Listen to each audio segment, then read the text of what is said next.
In 1941, German radio propagandist William Joyce sat in his Berlin studio and delivered what he thought was a devastating insult to 14,000 Australian soldiers trapped in a Libyan port. He called them rats. Rats caught in a trap. Rats living in holes in the ground. Rats who would be smoked out and destroyed. Within days, those same soldiers were manufacturing medals shaped like rats from the wreckage of shot-down German bombers. They wore them with pride. They called themselves the Rats of Tobruk.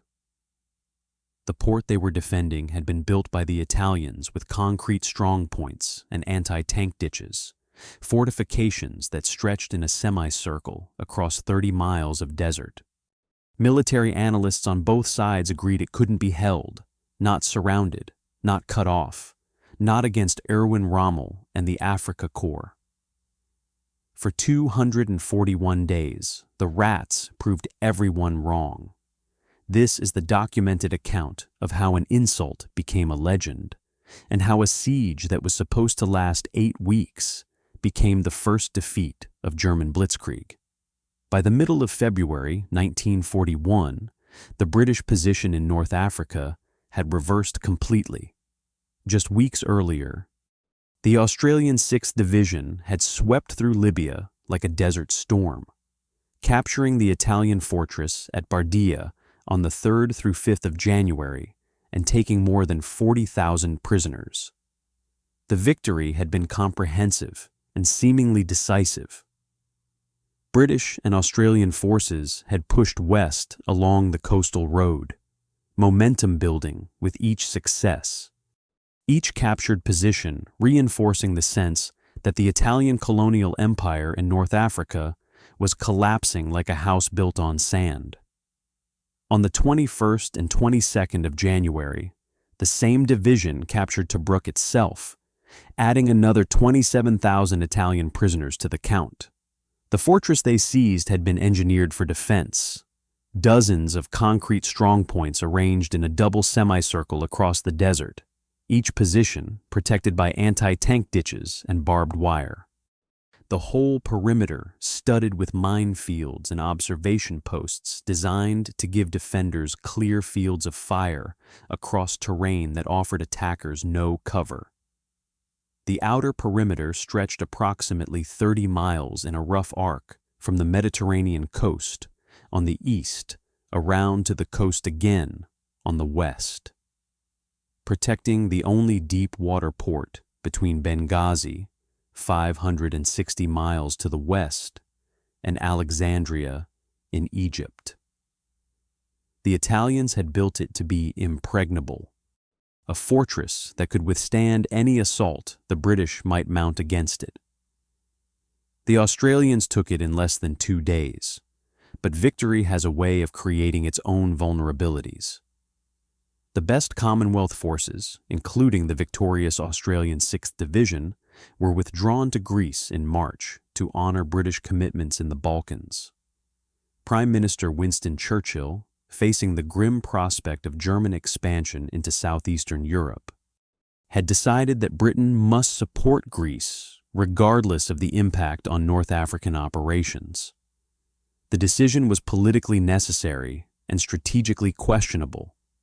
The untested 9th Australian Division took their place, arriving in Tobruk without full training or equipment. Many of the men had been civilians just months before, farmers and factory workers and shopkeepers transformed into soldiers by the exigencies of total war, but not yet hardened by combat. At the same moment, Adolf Hitler was addressing the problem of Italy's collapsing North African position by sending one of his most capable officers to Libya. General Lieutenant Erwin Rommel arrived in Tripoli on the 12th of February, 1941, officially subordinate to Italian command, but in practice answering only to his own aggressive instincts and Berlin's desperate need for a victory somewhere, anywhere, after the failure to break Britain. Hitler had personally selected Rommel for the assignment, recognizing that Italy's humiliating defeats required German intervention if the Axis was to maintain any position in North Africa. The forces Rommel commanded were initially small, just the 5th Light Division, later reinforced by the 15th Panzer Division. But they brought with them the tactical doctrine and operational experience that had shattered Poland and France. Rommel looked at the situation and saw opportunity where his superiors saw only the need for caution. British intelligence, reading German communications through ultra-intercepts of Enigma encrypted messages, predicted confidently that Rommel wouldn't attack until late May, after all his forces had arrived and been organized. The assessment was reasonable, based on German high command orders that specifically instructed Rommel to remain defensive until reinforced. The Italian colonial authorities expected a methodical buildup followed by careful planning. What the British failed to account for was that Rommel had built his reputation by disobeying orders when he smelled weakness. He looked at the scattered, disorganized British forces in Cyrenaica and recognized that the window for a successful counteroffensive was closing. If he waited for permission, the British would dig in, reorganize, and make any advance prohibitively costly. On the 24th of March, 1941, 3 months ahead of schedule and against explicit instructions from Berlin, Rommel launched his counteroffensive. The attack was limited in scope initially, a probe designed to test British defenses and exploit any weaknesses discovered. What Rommel found was that British resistance was minimal, scattered, and poorly coordinated. The forces that had driven the Italians back across hundreds of miles had been gutted by the withdrawal of veteran divisions to Greece. What remained were garrison troops, inexperienced units, and a command structure that had not anticipated having to defend gains it thought were secure. The British collapse was spectacular and humiliating. Forces that had advanced 500 kilometers west in triumph now retreated 400 miles east in chaos, a withdrawal Australian soldiers nicknamed the Benghazi Handicap, a sardonic reference to horse racing that captured the frantic pace of the retreat. Units abandoned equipment they couldn't move fast enough. Supply dumps were left behind or hastily destroyed. The orderly advance of January and February became a panicked flight in April. On the night of the 6th and 7th of April, a German patrol intercepted a British command column near Martuba and captured both Lieutenant General Philip Neame, the British military governor of Cyrenaica, and Lieutenant General Richard O'Connor, the architect of the victories against the Italians. 2 of Britain's most experienced desert commanders were gone, taken prisoner before they could organize any coherent defense. The loss wasn't just tactical, but symbolic, proof that Rommel's offensive had achieved a level of disruption that went beyond merely retaking territory. By the 10th of April, German and Italian forces had surrounded Tobruk from the landward side. It was the only Allied position remaining in Cyrenaica, an island of resistance 145 kilometers behind enemy lines. The fortress that had fallen so easily to the Australians in January was now surrounded by the forces that had driven the British back across the desert. The situation seemed untenable. Every principle of military strategy suggested that an isolated garrison, cut off from reinforcement and resupply, facing an enemy that had just demonstrated its ability to shatter organized resistance, should either evacuate or prepare to surrender. General Archibald Wavell, British Commander-in-Chief Middle East, made the decision that would define the next 8 months. Tobruk would be held. The fortress that the Italians had built and the Australians had captured would now serve its original defensive purpose, but under circumstances its designers had never imagined, completely surrounded, cut off from overland supply, facing the Afrika Korps at the peak of its confidence and momentum. Wavell's order to the fortress commander was specific. Hold Tobruk for 8 weeks while British forces in Egypt reorganized and prepared a relief operation. 8 weeks was the calculated time needed to pull together a force capable of offensive operations, to train the inexperienced units that had replaced the veterans sent to Greece, to accumulate the supplies necessary for a campaign to relieve the fortress and push Rommel back. The mathematical impossibility of the situation was apparent to anyone who examined it. An untested division with incomplete equipment, surrounded by forces that had just shattered the British Desert Army, was expected to defend a 30-mile perimeter against an enemy that had conquered Poland in 4 weeks and France in 6. The odds seemed insurmountable.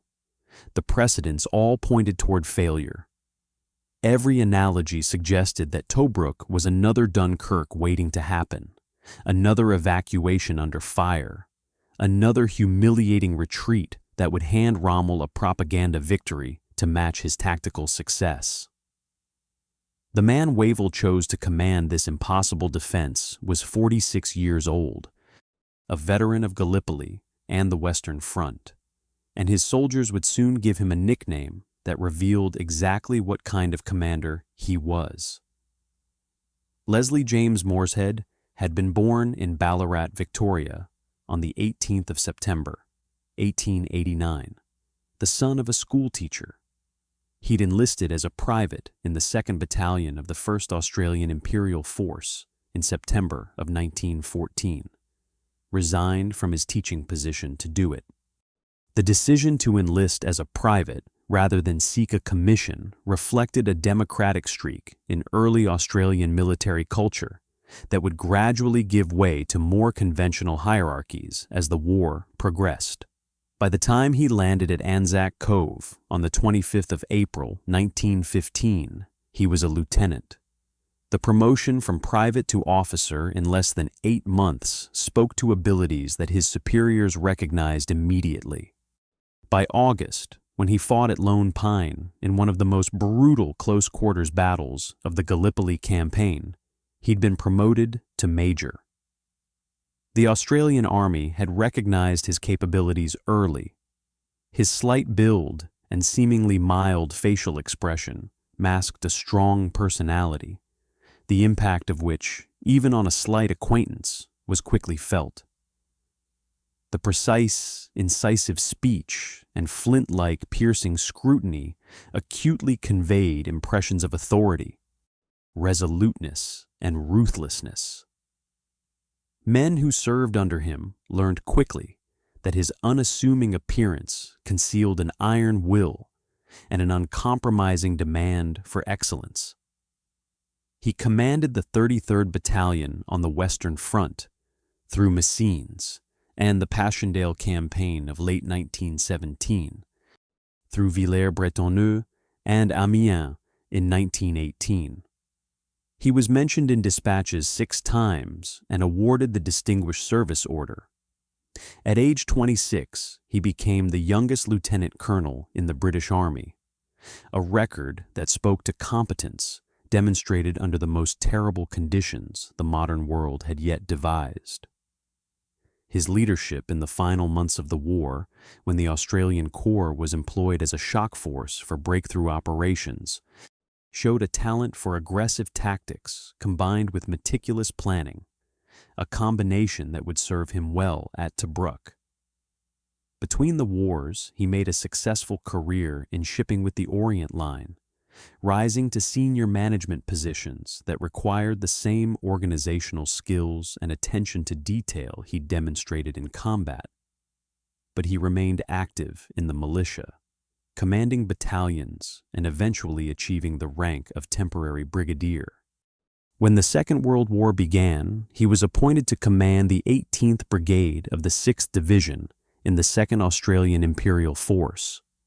On the 29th of January, 1941, he was promoted to Major General and given command of the 9th Australian Division, a formation that existed largely on paper at that moment, its units scattered and its equipment incomplete.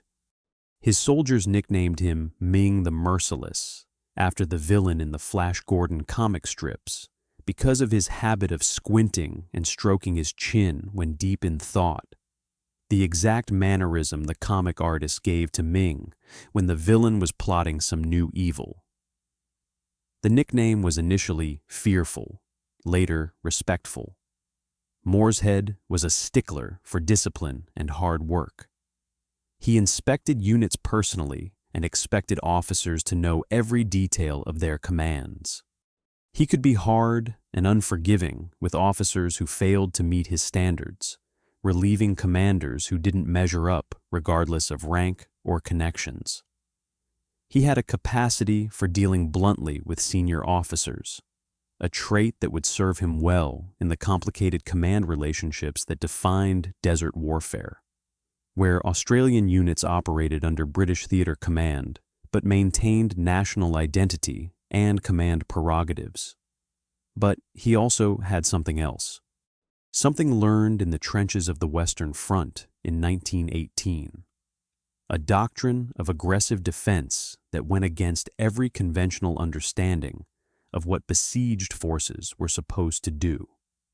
The concept emerged from his experience in the final year of the First World War, when the Australian Corps had perfected tactics that combined raids, patrolling, and limited offensives to maintain pressure on German forces, even during periods when no major attacks were planned. On the 9th of April, 1941, Morshead took command of the Tobruk fortress. His first statement to his brigade commanders established the philosophy that would define the defense. Quote, 0. The reference to Dunkirk was deliberate and pointed. 10 months earlier, the British Expeditionary Force had been evacuated from France in circumstances that were militarily necessary but psychologically devastating. Morshead was establishing that Tobruk would be different, that his division would hold its ground regardless of what happened around them. Later, he would articulate the tactical application of that principle in words that became the garrison's informal motto: "We should make no man's land our land." The concept came from his experience on the Western Front in 1918, when Australian forces had employed a tactic called peaceful penetration, aggressive patrolling, and small-scale raids that kept the Germans off balance and gradually seized ground without formal offensives. The tactic had emerged from the particular characteristics of the Australian infantry at that stage of the war. Experienced, confident, willing to take initiative at the section and platoon level, and capable of operating independently in small groups without constant supervision from officers. Morshead intended to apply the same principle to defense. The 9th Division wouldn't cower behind their fortifications waiting for Rommel to attack. They would own the darkness, dominate the territory beyond the perimeter, force the Germans onto the defensive even though the Germans were technically the attackers. Every night, Australian patrols would move into the zone between the defensive perimeter and the German positions, gathering intelligence, setting ambushes, taking prisoners, keeping the enemy off balance and uncertain. The doctrine was aggressive to the point of recklessness by conventional standards, but Morshead understood that psychological dominance was as important as holding physical positions. On the other side of the perimeter, Erwin Rommel had his own philosophy, and it had never failed him. He'd been born in Heidenheim, Württemberg, on the 15th of November, 1891, the son of a schoolmaster like Morshead. But where Morshead had initially pursued teaching before the First World War changed his trajectory, Rommel had joined the army at age 18, making military service his career from the beginning. In the First World War, he'd won the Pour le Mérite, Prussia's highest award for valor, for an audacious mountain assault at the Battle of Caporetto in October of 1917 that resulted in the capture of an entire enemy division and over 9,000 prisoners. The operation demonstrated the tactical brilliance that would become Rommel's signature. The willingness to take risks, the ability to exploit enemy confusion, the practice of leading from the front to maintain momentum during critical moments. In 1940, commanding the 7th Panzer Division in France, he'd been at the vanguard of the German drive through the Ardennes that shattered French resistance and led to the fall of Paris. He led from the front, literally. There were accounts of him crossing the Meuse River under fire in one of the first assault boats, personally directing the bridgehead that would allow his armor to break through. His division earned the nickname Ghost Division because it moved so fast that German high command sometimes lost track of its position. Joseph Goebbels had given him a camera personally, asking him to record his experiences for propaganda purposes, and many of the photographs Rommel took found their way into German newspapers and magazines, building the myth of the warrior general, even before North Africa gave him a theater worthy of his talents. The Africa Corps he commanded was built around 2 divisions, the 5th Light Division and the 15th Panzer Division, supplemented by 3 more mobile Italian units. By late April, after the 15th Panzer had arrived, despite convoy losses to Royal Navy submarines and air attacks, Rommel would have approximately 400 tanks available to him, facing an Australian garrison that could field 31. The disparity appeared overwhelming. More importantly, Rommel had a pattern of success that stretched from Poland through France and Belgium, a pattern so consistent it had the force of physical law. Tanks break through defenses. Infantry follows through the gap. The defenders, isolated and flanked, collapse. It had worked at the Meuse, worked at Sedan, worked everywhere German armor had been employed in the war to date. Rommel saw no reason why Tobruk would be different from any other fortress his panzers had encountered. On the morning of the 14th of April, 1941, Easter Monday, he wrote a letter to his wife Lucy. "Today may well see the end of the Battle of Tobruk," he told her. "The British were very stubborn and had a great deal of artillery. However, we'll bring it off." The confidence was justified by experience. Every previous encounter with British forces had resulted in German victory. The confidence also reflected the information Rommel had received from reconnaissance and from Italian sources about the state of the Tobruk garrison: incomplete, inexperienced, equipped with whatever the retreat had left behind.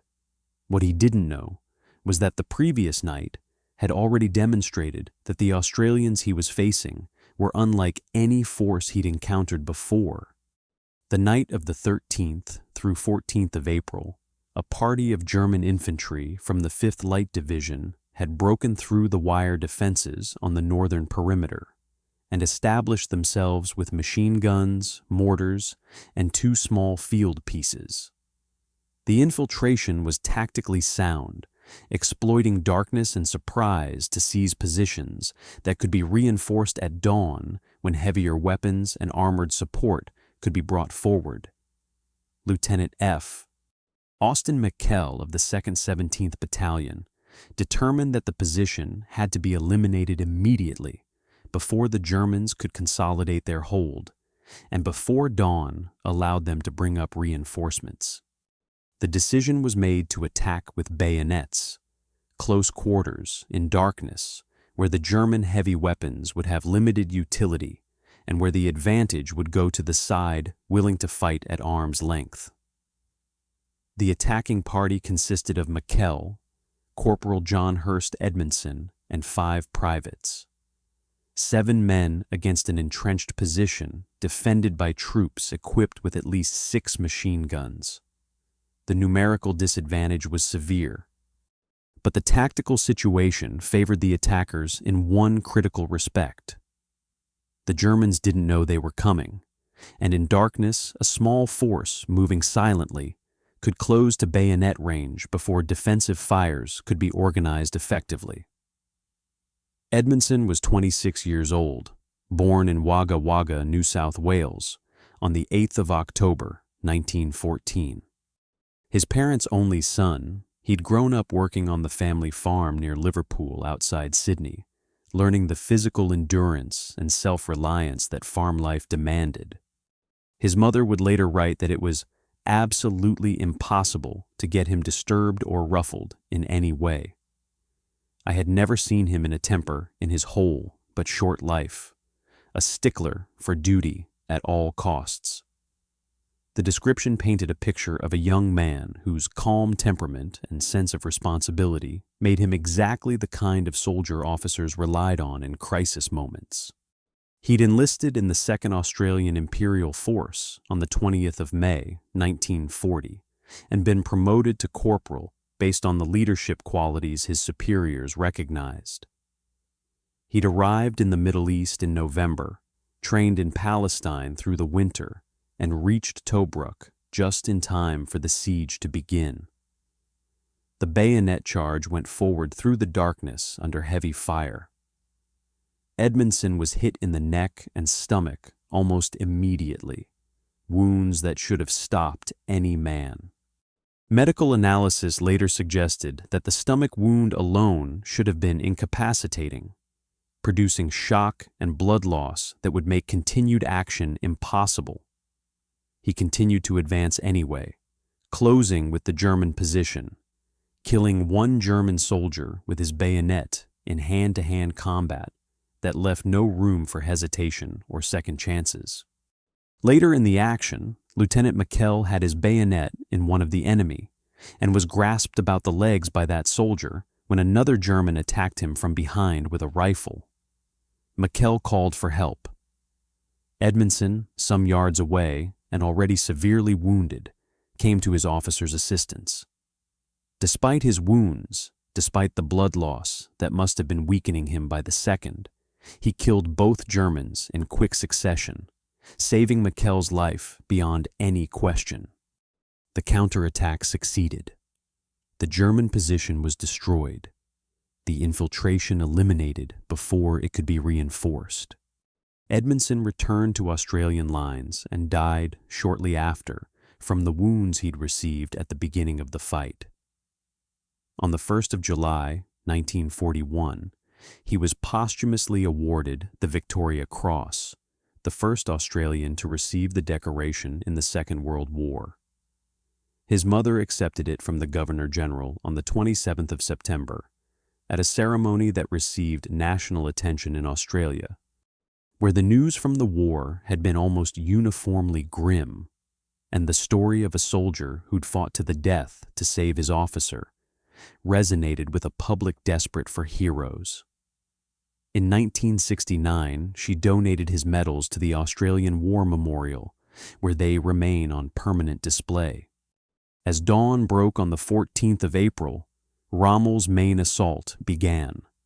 At 5:20 in the morning, Junkers Ju 87 Stuka dive bombers screamed down on the Australian positions on the southern perimeter, their sirens adding psychological terror to the physical destruction of their bombs.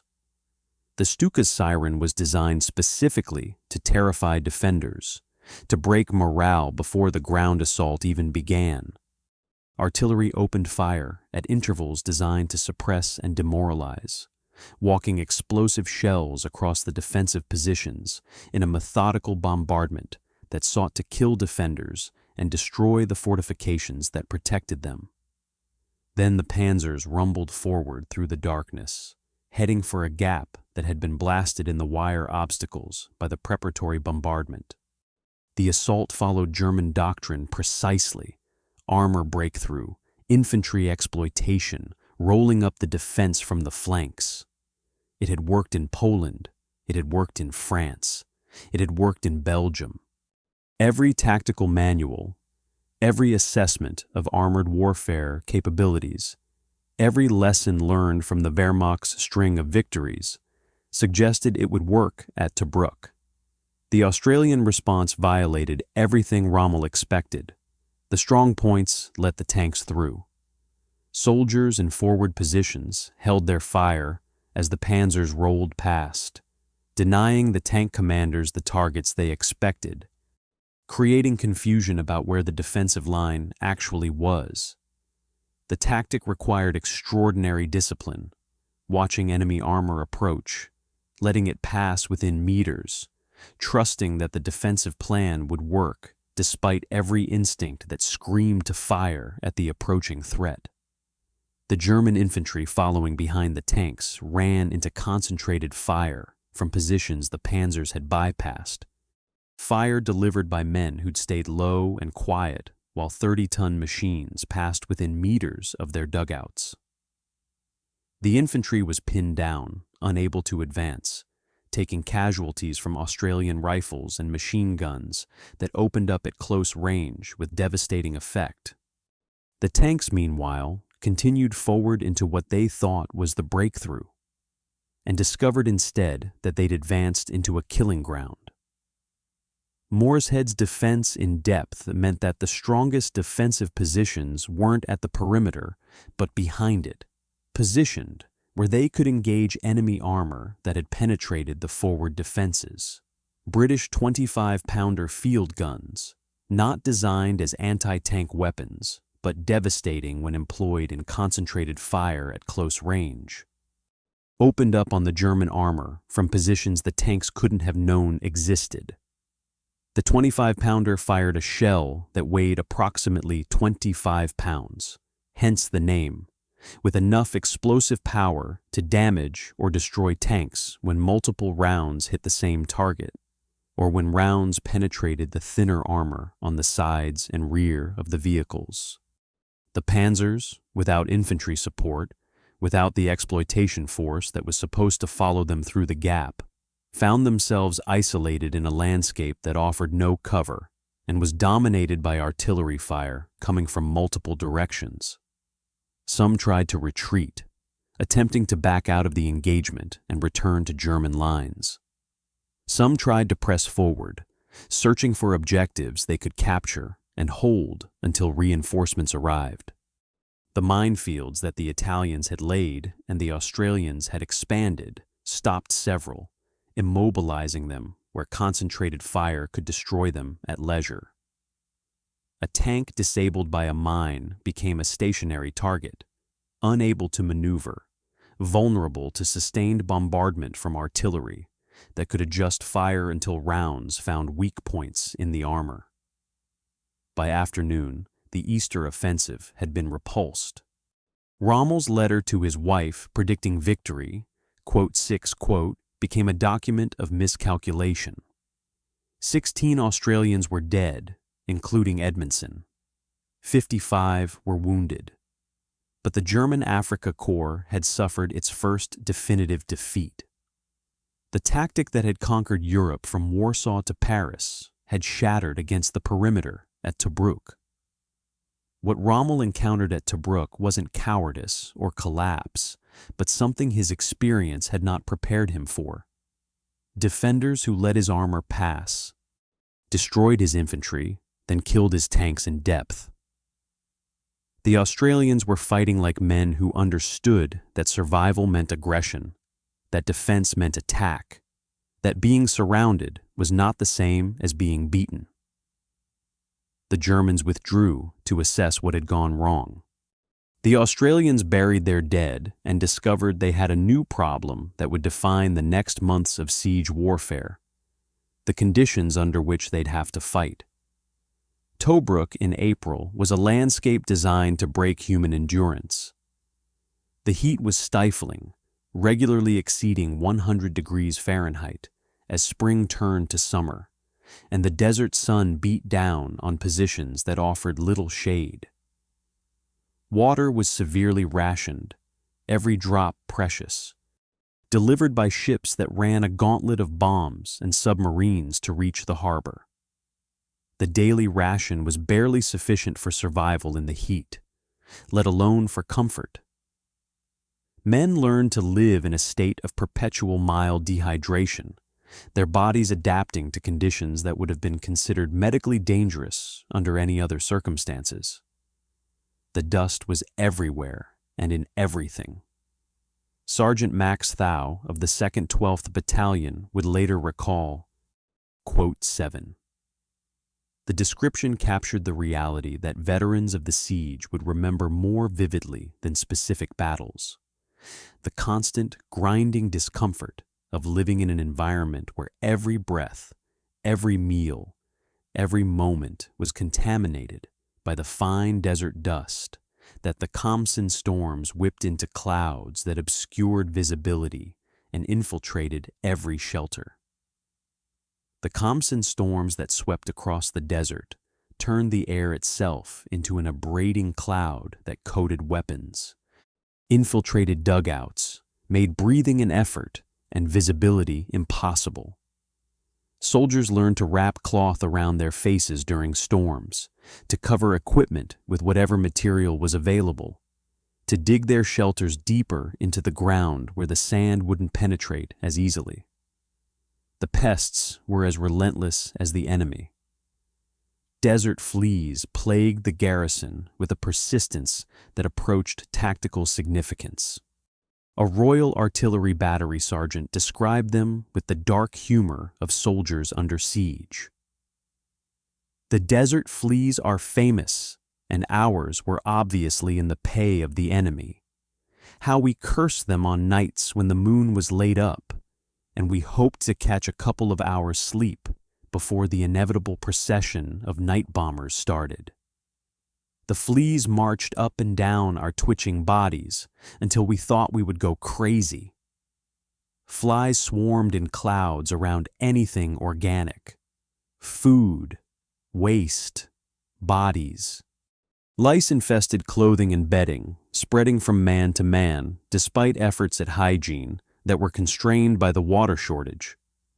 Dysentery spread through units, weakening men already strained by heat and limited rations, turning the simple act of maintaining combat effectiveness into a daily struggle against bodies that were breaking down. Food was terrible and scarce. One soldier's assessment was blunt. Quote 9. The diet consisted primarily of canned bully beef, hard biscuits, and whatever else could be shipped in and stored without refrigeration. Fresh vegetables were almost non-existent. Fresh meat was a luxury that appeared rarely.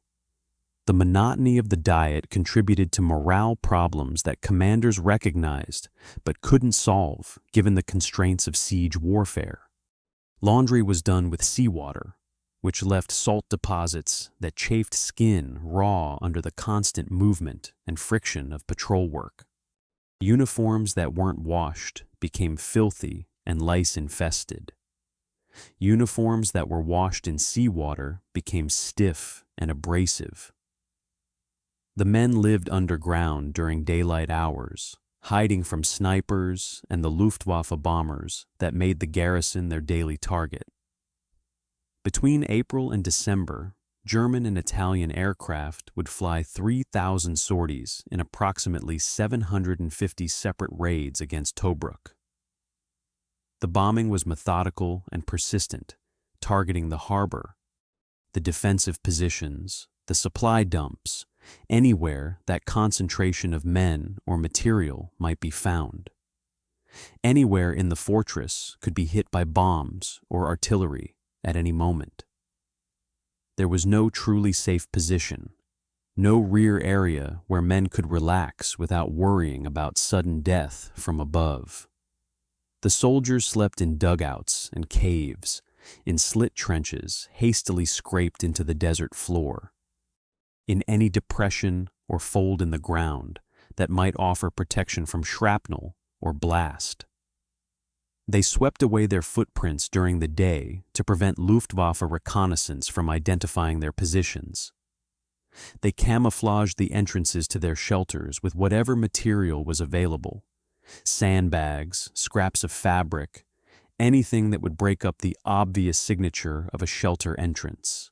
They stayed low and quiet and waited for darkness, when they could move without drawing fire, when the patrols could go out and the supplies could be redistributed and the wounded could be evacuated to the aid stations.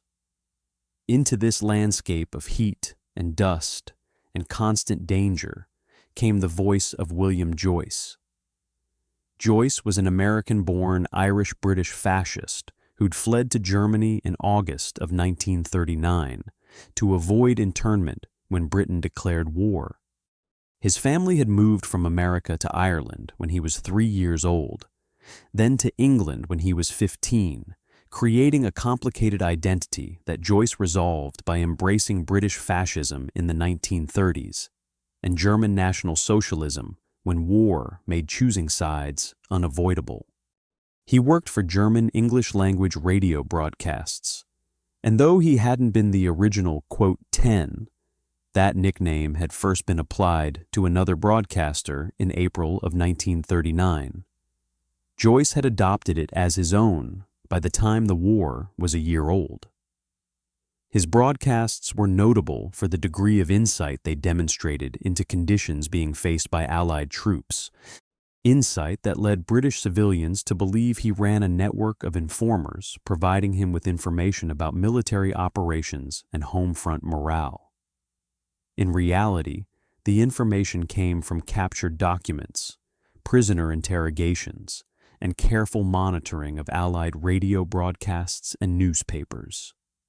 His delivery was distinctive, upper-class English accent that suggested education and breeding, condescending tone that implied superiority to his listeners, opening each weekly broadcast with quote 11 in a voice that millions of British civilians recognized and many found unsettlingly persuasive. Joseph Goebbels' propaganda ministry had made Joyce a weapon in the psychological war, using him to spread misinformation and attempt to demoralize Allied forces and civilians through a combination of truth, half-truth, and outright lies delivered with an authority that made distinguishing between them difficult. Sometime during the siege, the exact date and wording remain uncertain, lost in the chaos of war and the imperfect records of propaganda broadcasts that weren't systematically archived, Joyce made a statement about the Tobruk garrison that would backfire spectacularly. He referred to them as rats, poor desert rats, caught like rats in a trap, living like rats in holes in the ground, rats who would be smoked out and destroyed when Rommel finally decided to finish them off. The imagery was meant to be devastating. Vermin, trapped, doomed, living in squalor underground, facing inevitable extermination at the hands of a superior enemy. Joyce had failed to account for the Australian sense of humor, which found joy in turning insults into identity. Within days of the broadcast, soldiers in Tobruk were calling themselves the Rats of Tobruk. They used the name with pride, with defiance, with the kind of sardonic humor that sustained men living in conditions that should have broken them. They went further. When German bombers were shot down over the harbor, and the Australian and British anti-aircraft batteries, strengthened by captured German guns, turned against their former owners, shot down many, soldiers salvaged the aluminum wreckage and hammered it into crude metals shaped like rats. The manufacturing process was simple. Cut a piece of aluminum from the bomber's fuselage or wing, heat it until it was malleable, hammer it into a rough rat shape, punch a hole for a cord or pin, wear it with pride. They wore these homemade decorations, manufactured from the literal remains of their enemies' failed attacks, as badges of honor. The garrison that Joyce tried to demoralize by calling them rats embraced the name so completely that it became their identity, their pride, their defiant answer to every prediction of their defeat.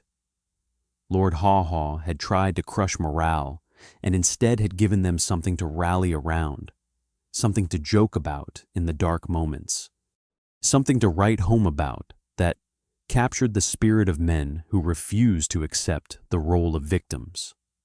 Joyce would continue broadcasting until the 30th of April, 1945, when he made his last transmission from Hamburg as British troops entered the city. He was captured trying to escape, tried for treason despite his claims of American citizenship, which might have protected him from British prosecution, and hanged on the 3rd of January, 1946. The man who coined the phrase, quote, 12, would not live to see how thoroughly his insult had transformed into legend, how the name he'd meant as mockery had become a title of honor that survivors would claim with pride for the rest of their lives.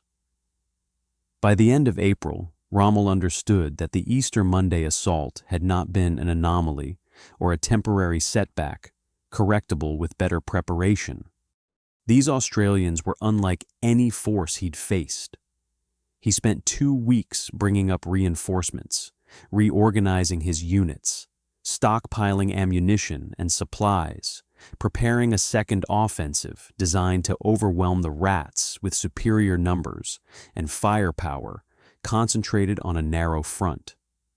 The target he selected was Hill 209, called Ras el Medaour by the Italians who'd built the fortifications there, the highest point on the southwestern corner of the perimeter near the water tower that served as a landmark visible for miles across the flat desert. The hill dominated the surrounding terrain, and its capture would give German observers a commanding view of Australian positions and allow artillery to be positioned where it could bombard the entire western sector of the defenses. On the evening of the 30th of April, at 19:15 hours, 22 Stuka dive bombers began their attack on the Australian positions. At 2000 hours, artillery opened fire in a barrage designed to pulverize any defenders who'd survived the bombing. The bombardment continued for hours, shells falling in a methodical pattern designed to destroy strongpoints and kill defenders. Then the ground assault began, infantry and armor moving forward together in the darkness, exploiting the chaos and confusion created by the bombing and shelling. This time, the attack was larger, better coordinated, supported by the full weight of Rommel's available armor. By late April, he had approximately 400 German and Italian tanks available, facing the Australian garrison's 31. The assault forces penetrated roughly 3 kilometers through the perimeter defenses, creating a breach approximately 3.5 miles wide. For several hours it appeared that Rommel had achieved his breakthrough, that the second offensive would succeed where the first had failed. The 2nd Battalion of the Australian 24th Brigade lost roughly half its strength to combat casualties and capture. Fighters overwhelmed by the weight of metal and explosive Rommel had concentrated against their positions. The Germans and Italians captured the highest fort on Hill 209 and established themselves in multiple defensive posts that had been Australian strongpoints hours before. Then the minefield stopped them. The Italian engineers who'd built Tobruk's defenses had seeded the ground with anti-tank and anti-personnel mines in patterns designed to channel attackers into killing, zones where defensive fires could be concentrated. The Australians had expanded and improved these minefields after the Easter battle, learning where gaps existed and how the Germans had exploited them, filling those gaps with additional mines and creating new obstacles where none had existed before. 3 kilometers into the perimeter, having suffered casualties but holding important ground, the Axis advance lost its momentum. Tanks that tried to proceed further hit mines and were immobilized, blocking routes for vehicles behind them and creating congestion that made the entire advance vulnerable to artillery fire. Infantry that attempted to expand the breach ran into concentrated fire from Australian positions that had survived the bombardment by staying low and waiting for the armor to pass. The breakthrough stalled, became static, turned into a salient of captured ground that couldn't be expanded and was expensive to hold. On the 3rd of May, Morshead committed the 18th Brigade, which had been held in reserve specifically for counterattacks against successful penetrations. The Australian assault, supported by more than 60 British field guns laying down suppressing fire that kept German defenders' heads down, attempted to recapture the lost positions. The Italian defenders fought back with a ferocity that surprised the attackers, who'd expected the Italians to collapse based on their performance in the January battles when Tobruk had been captured. Smoke screens and dust from the bombardment obscured the battlefield, reducing visibility to meters in some areas. British tanks lost their way in the confusion of limited visibility and unfamiliar terrain, wandering off course and losing contact with the infantry they were supposed to support. The Australian infantry pressed forward anyway, without armored support, through intense fire, attempting to retake positions by sheer aggression and determination. They recaptured one post, just one. The Italians held everywhere else, fighting with discipline and effectiveness that earned grudging respect from the Australians who'd underestimated them. On the 4th of May, Rommel called off the offensive. The calculation was unavoidable. Casualties were mounting faster than objectives could be achieved. And the tactical gains, a salient 3.5 miles wide and 3 kilometers deep, weren't worth the cost of holding them against an enemy that would counterattack immediately and aggressively every night. The Battle of the Salient, as it came to be known, ended with Rommel making a strategic decision that would define the rest of the year. He shifted from assault to siege. 5 Italian divisions, the Ariete, Trieste, Pavia, Bologna, and Brescia, were assigned to encircle Tobruk and maintain the blockade. No more major assaults would be attempted in 1941. The fortress that everyone had agreed couldn't be held had proven it could not be taken by direct attack without casualties that the Afrika Korps couldn't afford.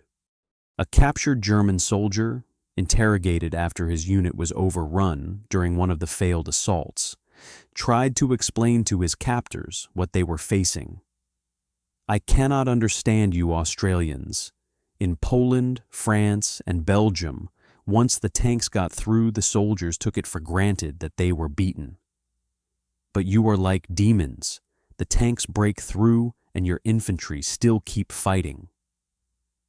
The statement captured Rommel's frustration and the German army's confusion.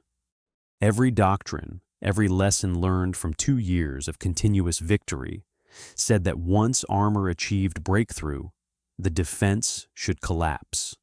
The Australians violated that fundamental assumption, fighting on after their front lines had been penetrated, destroying tanks in depth, counterattacking immediately to recapture lost positions. It was warfare that didn't follow the rules the Germans had written. With the siege settled into a static pattern of encirclement and bombardment, Morshead implemented the doctrine that would make the defense active rather than passive. Every night, Australian patrols moved beyond the perimeter into the territory between the defensive lines and the Axis positions. Some were reconnaissance patrols, tasked with gathering intelligence on enemy movements and positions, identifying where German and Italian units were concentrated, where supplies were being stockpiled, where weaknesses in the siege lines might be exploited. Others were fighting patrols, sent out with the explicit purpose of engaging German and Italian forces, disrupting their preparations, taking prisoners who could be interrogated for information, and keeping them off balance. The Australians dominated the darkness. making the territory between the lines their own through constant aggressive presence. The tactic had roots in Mooreshead's Western Front experience. In 1918, Australian forces had employed what they called peaceful penetration, aggressive patrolling and small-scale raids that gradually seized ground and kept German forces on the defensive, even when no major offensive was underway. The term peaceful was ironic, applied to operations that involved infiltration, ambush, trench raiding, and close-quarters fighting. Mooreshead adapted the concept to Tobruk. The 9th Division wasn't going to sit behind their fortifications and wait for Rommel to decide when and where to attack. They were going to make the Germans react, force them to defend, deny them the initiative that armored warfare doctrine said belonged to the attacker. During daylight hours, the Australians stayed underground, hiding from snipers and aircraft. At night, they became the hunters. The doctrine had costs. Mooreshead insisted on immediate counterattacks whenever the enemy seized any position, regardless of its tactical value. Any ground lost had to be retaken immediately before the Germans could consolidate their hold and bring up reinforcements. This policy was aggressive to the point of recklessness, and some brigade and battalion commanders resented the casualties it produced. Patrolling in darkness against an alert enemy, counterattacking prepared positions, maintaining the operational tempo Mooreshead demanded, all of it bled the garrison of men it couldn't easily replace. Medical evacuations by destroyer could remove the wounded, but reinforcements came in slowly, limited by the capacity of the ships running the blockade, and the constant aggressive operations meant that units were perpetually understrength and exhausted. But the psychological effect on the Germans was undeniable. They couldn't relax. They couldn't plan attacks without worrying about Australian raids disrupting their preparations, capturing the officers who were doing the planning, destroying the supplies that would be needed for any offensive. They couldn't rest in positions close to the perimeter without expecting bayonets in the darkness, without posting guards who themselves became targets for Australian snipers and raiding parties. The besiegers found themselves besieged, forced onto the defensive by defenders who refused to behave like defenders. The role reversal was complete. Rommel's forces, supposedly in control of the battlefield, spent their nights reacting to Australian initiative. The Africa Corps, which had swept across hundreds of miles of desert in weeks, found itself pinned down and frustrated by an enemy that wouldn't accept the limitations of encirclement. But aggressive tactics alone couldn't change the fundamental reality of siege warfare. In the end, everything came down to supply, the distances measured in kilometers and tonnage, and the cruel equation of what could be delivered versus what was required. Tobruk's value to both sides could be expressed in numbers. From Tripoli, the only major Axis port remaining in North Africa, to the Egyptian frontier where Rommel needed to advance was 1,100 miles along the Via Balbia, the coastal road that stretched across Libya. That road was vulnerable to Royal Air Force attacks from bases in Egypt, prone to flooding during winter storms that turned sections impassable, and punishing on vehicles that weren't designed for sustained high-speed movement across poor roads. The alternative desert tracks increased mechanical wear even further, with sand infiltrating engines and tracks, reducing the operational life of vehicles already strained by combat. If Rommel could capture Tobruk, he could reduce his supply line to approximately 560 miles, roughly half the distance. The fortress had port facilities capable of handling approximately 1,500 long tons of supplies per day: fuel, ammunition, food, spare parts, everything an army needed to function. Capturing it would solve the logistics problems that constrained every aspect of Axis operations in North Africa, allowing Rommel to stockpile the supplies needed for a sustained offensive toward Egypt and the Suez Canal.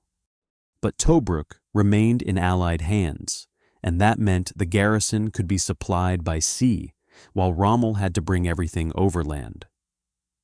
The Royal Navy and the Royal Australian Navy organized what became known as the Tobruk Ferry Service, a rotation of destroyers and smaller vessels that ran the blockade to bring in supplies, reinforcements, and mail while evacuating wounded and prisoners on the return voyage.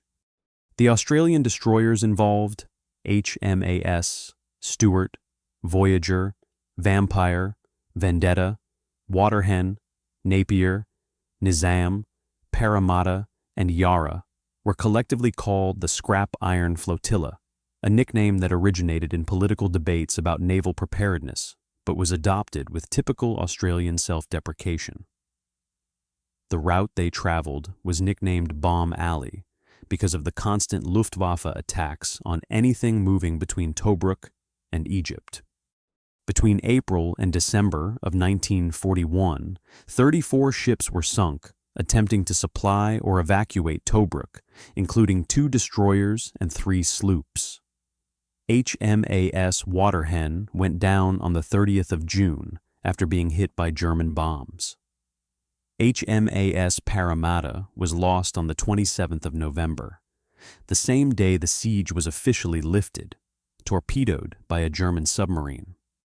33 more ships were damaged, some multiple times, including 2 hospital ships that were hit despite their protected status under international law. Yet the harbor never closed. Anti-aircraft defenses grew stronger as more guns were brought in and crews became more skilled at predicting bomber approaches and coordinating defensive fires. The tonnage delivered fluctuated based on the intensity of Axis air attacks and the availability of shipping, but it never stopped entirely. Supplies kept arriving, wounded kept departing. The garrison stayed connected to Egypt and, through Egypt, to the broader Allied war effort. The inversion was complete.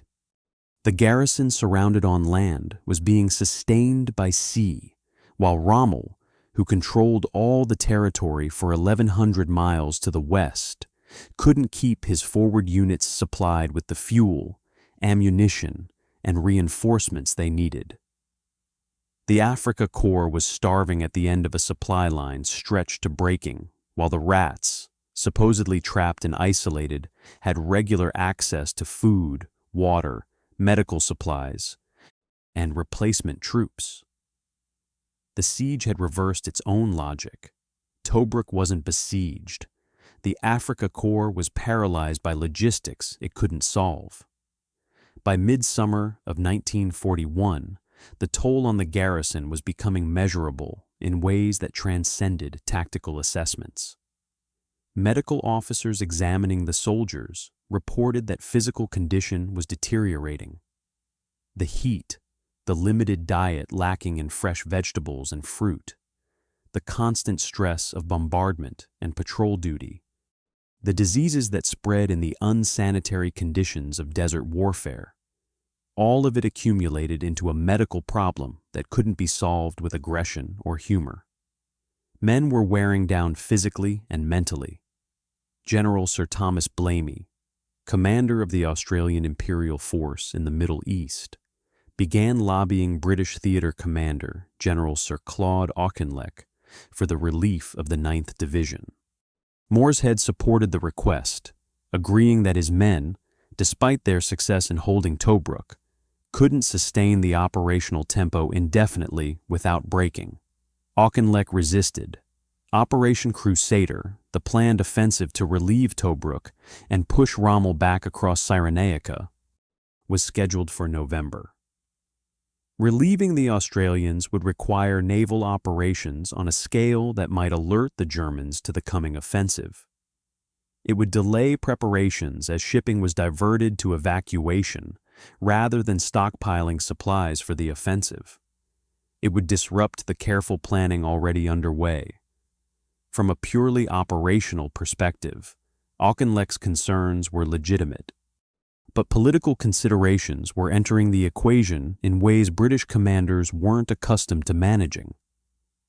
The new Australian government, led by Labour Prime Minister John Curtin, who'd taken office in October of 1941, was willing to take a harder line with British command than previous Australian governments had been.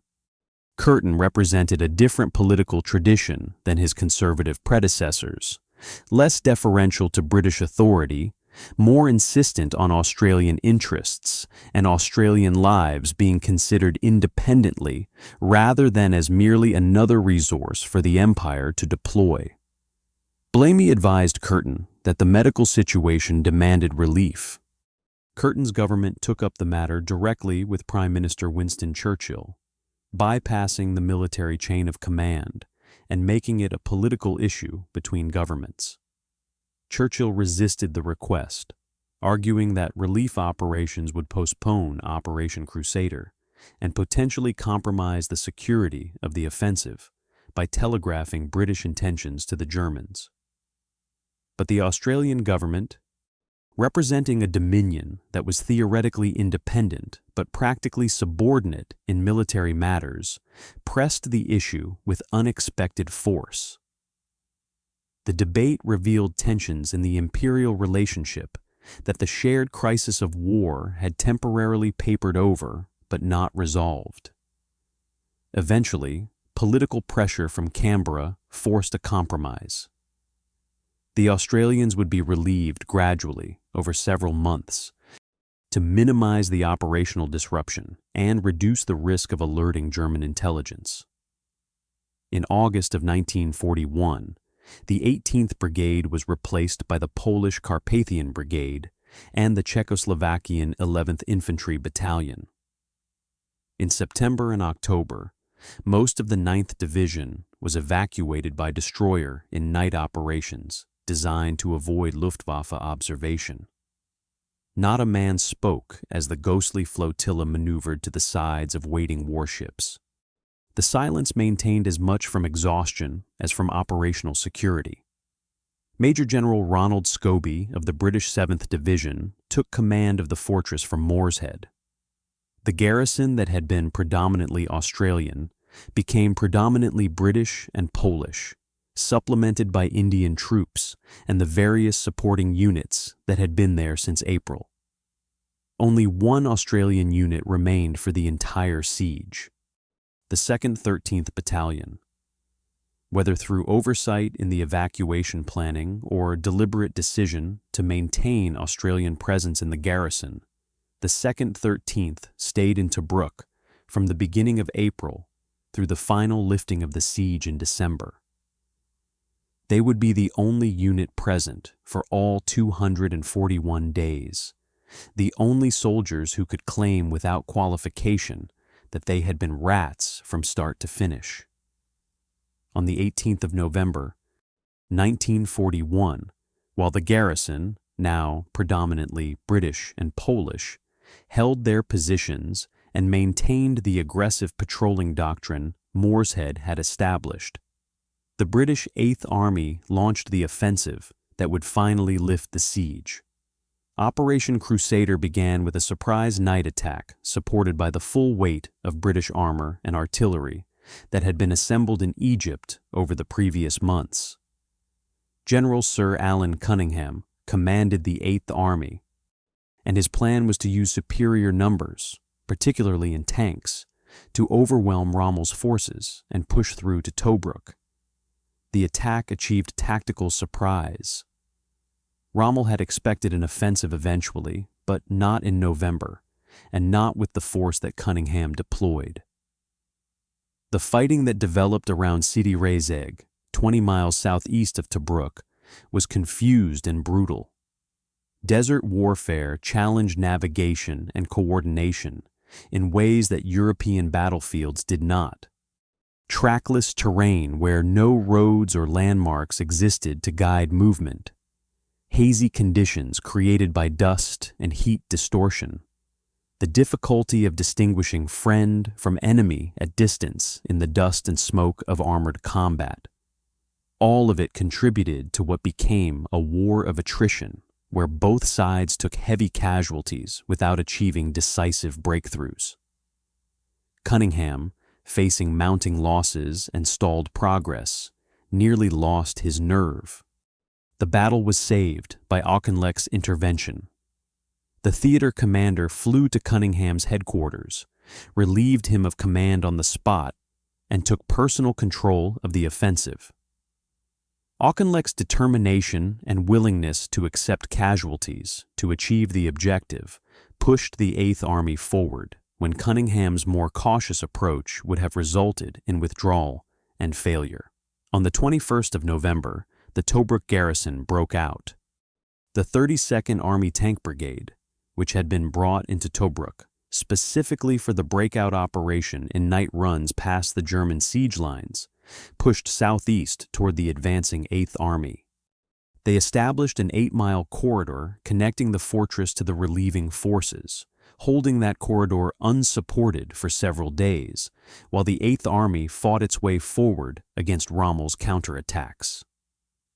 The 2nd 13th Battalion fought alongside the British units in the breakout, the only Australian infantry present for the operation. They fought their way out of Tobruk to link up with the advancing 1st Army Tank Brigade and the 2nd New Zealand Division. On the 26th and 27th of November, the two forces met at Ed Duda. The siege was officially lifted. Rommel, recognizing that the situation had become untenable, ordered the withdrawal of Axis forces from the Tobruk area on the 7th of December. By the 10th of December, the fortress was completely relieved. The siege that was supposed to last 8 weeks had lasted 34 weeks, 8 months, 241 days. The first defeat of German Blitzkrieg was complete. The Rats of Tobruk had proven that Erwin Rommel could be stopped. The accounting came in casualty reports and official histories, in the measured assessment of what had been accomplished and what it had cost. The Australian 9th Division, for the period from the 8th of April through the 25th of October, the period when Australians formed the majority of the garrison, suffered 746 killed, 1,996 wounded, and 604 taken prisoner. When the accounting was extended to include all Australian forces and attached units from the 1st of March through the 15th of December, the totals rose to 832 killed, 2,177 wounded, and 941 captured. Total Allied casualties, including the British, Polish, Czech, and Indian forces who served in the garrison, exceeded 3,000. The Axis forces suffered approximately 8,000 casualties across the same period. The naval losses, 34 ships sunk, 33 damaged, represented men and vessels whose sacrifice received less attention than the ground combat, but was equally essential to the outcome. The achievement was both tactically specific and strategically profound. Tactically, Tobruk had denied Rommel a forward supply base that would have reduced his logistics line by half. It had tied down 5 Italian divisions and significant German forces that could have been employed elsewhere. It had forced the Africa Corps to maintain defensive positions when their doctrine emphasized mobile, offensive operations. Strategically, Tobruk had bought time, 8 months for the British to build the Eighth Army into a force capable of offensive operations, 8 months for the global situation to evolve in ways that would eventually doom the Axis position in North Africa. The American entry into the war in December of 1941, Operation Barbarossa drawing German attention and resources to the Eastern Front, the gradual strengthening of British naval and air power in the Mediterranean. All of these developments occurred while the Rats held Tobruk. But perhaps most importantly, Tobruk had provided proof at a moment when proof was desperately needed. The year 1941 had been catastrophic for the Allies. Greece had fallen in April. Crete had been lost in May to German airborne assault. The Battle of the Atlantic was reaching its crisis, with U-boats sinking merchant shipping faster than it could be replaced. British cities were being bombed nightly. The Soviet Union, after being invaded in June, was suffering defeats that raised the possibility of Moscow falling before winter.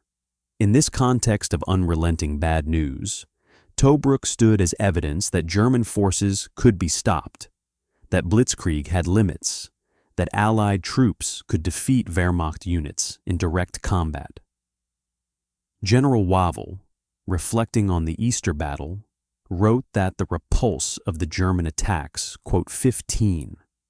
Churchill praised the defenders in the House of Commons, recognizing that the siege's symbolic value exceeded its tactical importance.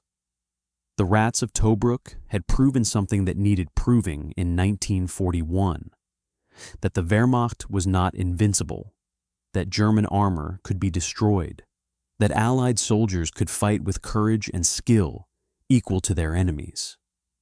They had proven it months before the famous victories that would turn the tide of war. The story of the Rats didn't end when the siege lifted.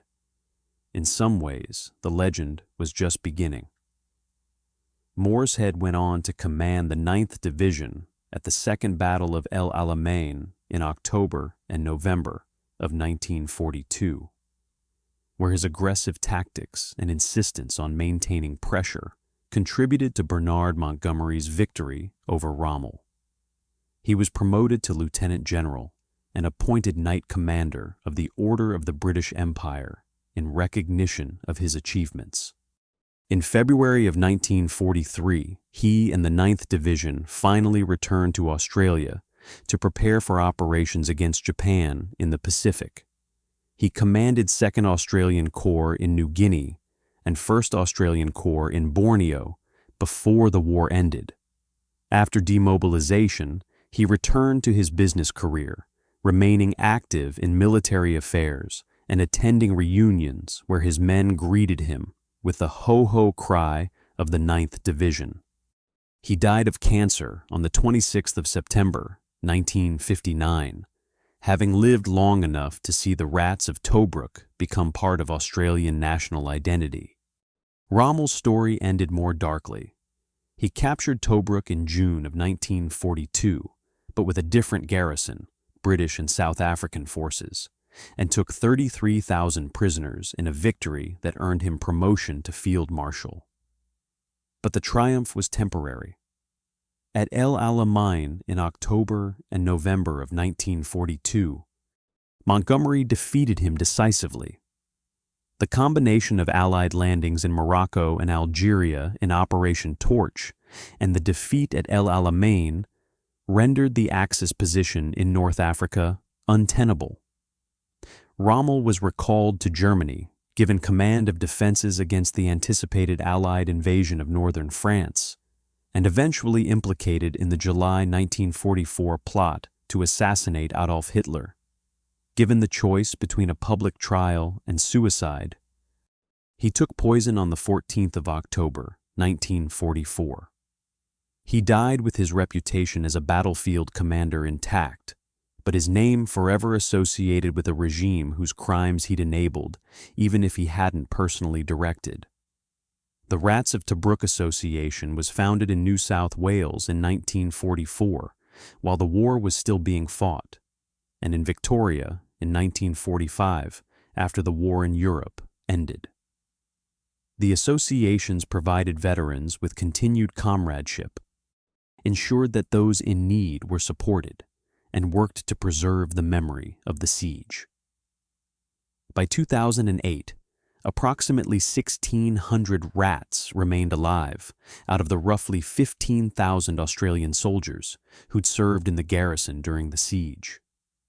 Today, only a handful survive, the last witnesses to events that occurred more than 80 years ago. Memorials and commemorations across Australia preserve the memory. In Canberra, the Rats of Tobruk Memorial on Anzac Parade was dedicated in April of 1983 by Governor-General Sir Ninian Stephen. The memorial incorporates a marble inscription stone that had originally been a step of the Tobruk post office and had been used in a memorial built by Royal Australian Engineers during the siege in the Tobruk War Cemetery. That original memorial was destroyed in subsequent fighting, but the stone was recovered and brought to Australia, where it forms part of the permanent memorial to the Rats. Corporal John Edmondson is commemorated extensively.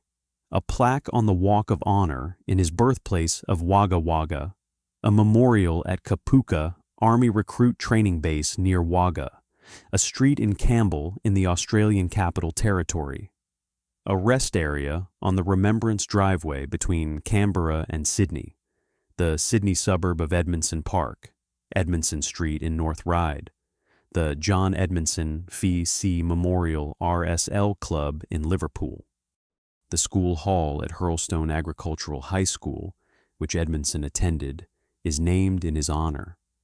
A high school in Horningsea Park bears his name. Dozens of Australian towns, suburbs, and cities have streets, roads, avenues, parks, and reserves named Tobruk. There are Tobruks in Ashmount, Bossley Park, Cremorne, North Ryde, St. Mary's, Shortland, Narellan Vale, and Bardia, the suburb named after Bardia Barracks, itself a reminder of the first major battle the 2nd AIF fought in the Second World War. The cultural impact extended beyond memorials. Chester Wilmot's book, Quote 17, published in 1945, while memories were still fresh, became the definitive early account. Barton Mohan's Tobruk and El Alamein, part of the Australian Official History series published in 1966, provided the scholarly documentation that historians would reference for decades. In 1976, the Australian rock band AC/DC filmed the music video for It's a Long Way to the Top, If You Want to Rock and Roll, on a flatbed truck driving through Melbourne with members of the Rats of Tobruk pipe band, Alan Butterworth, Les Kenfield, and Kevin Conlon among them, playing bagpipes alongside the band. Military academies around the world teach the Siege of Tobruk as a case study in defensive operations, aggressive tactics within a defensive framework, the importance of logistics in determining operational outcomes, and the possibility of sustaining isolated garrisons through naval resupply. The Australian Defence Force Academy, the Royal Military College Duntroon, the United States Army Command and General Staff College, and the British Army Staff College at Sandhurst all include Tobruk in their curricula. The lessons aren't just tactical, but strategic and psychological. How morale can be maintained under siege conditions, how humor and identity can sustain soldiers through months of hardship, how aggressive patrolling can reverse the psychological dynamic of encirclement. In the end, the Rats of Tobruk demonstrated something that military academies still teach and soldiers still study: that defense isn't passive, that being surrounded doesn't mean being beaten, and that sometimes the greatest victories come not from advancing, but from refusing to yield. For 241 days, 14,000 Australians, supplemented by British, Polish, Czech, and Indian forces, held a port that every tactical assessment said they should lose. They held it through heat and dust and fleas and constant bombing. They held it while living in holes in the ground, like the rats they were called. They held it through aggressive patrolling that cost lives some thought wasted. They held it through supply challenges that should have starved them, while their besiegers went hungry instead. What makes their story endure isn't just that they won. It's how they won, with humor in the face of insult, with aggression in the face of siege, with pride in conditions that should have broken them. When William Joyce tried to demoralize them by calling them rats, he gave them an identity they embraced so completely that 75 years later, the surviving rats still gathered under that name, still wore it with the same defiant pride their predecessors showed when they hammered rat-shaped medals from German bomber wreckage. The Rats of Tobruk proved that Erwin Rommel could be stopped. That German armor wasn't invincible. That Blitzkrieg had limits. They proved it before Alamein, before Stalingrad, before Kursk. They were the first. And in the dark spring of 1941, when Britain stood alone and defeat seemed inevitable, that proof mattered more than all the tactical analyses and casualty reports could ever measure. Sometimes the most powerful instruction comes not from victories achieved, but from the quiet mathematics of what happens when 14,000 soldiers decide that an insult is actually a compliment, and that being called a rat is the highest honor they could receive.